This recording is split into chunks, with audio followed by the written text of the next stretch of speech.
If any man teach otherwise, and consent not to wholesome words, even the words of our Lord Jesus Christ, and to the doctrine which is according to godliness, he is proud, knowing nothing, but doting about questions and strifes of words, whereof cometh envy, strife, railings, evil surmisings, perverse disputings of men of corrupt minds, and destitute of the truth, supposing that gain is godliness. From such withdraw thyself. Some people love God because He gives. We've got this wretched prosperity stuff. Paul's very clear, isn't he? Doesn't he say, writing to Timothy there, that there'll come a day when people think that gain is godliness?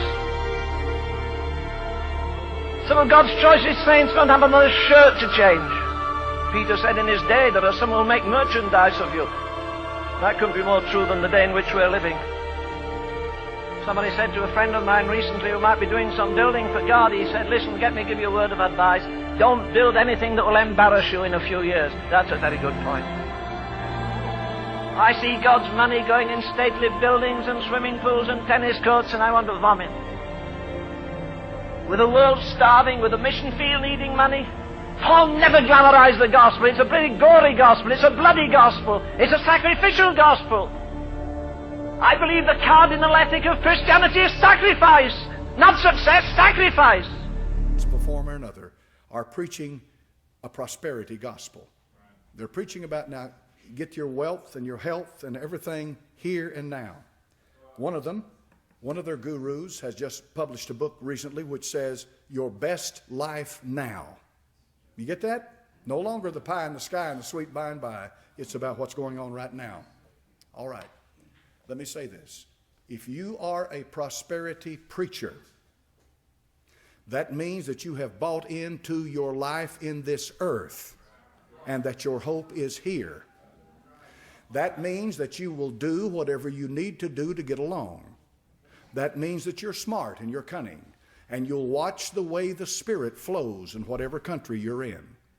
And as you can see in America, it is beginning to flow clearly against real born-again believers. We're demonized. We're called idiots. All kinds of terms for us. You will therefore begin to divorce yourself from them with little messages or this or that. You will remove yourself from them, yet all the time calling yourself a Christian. You are deceived and you are deceiving others. A prosperity preacher will surely take the mark of the beast when it shows up. You will take it. And the reason you'll take it is because you have rejected the light of the truth of God. But godliness with contentment is great gain. For we brought nothing into this world, and it is certain we can carry nothing out. And having food and raiment, let us be therewith content.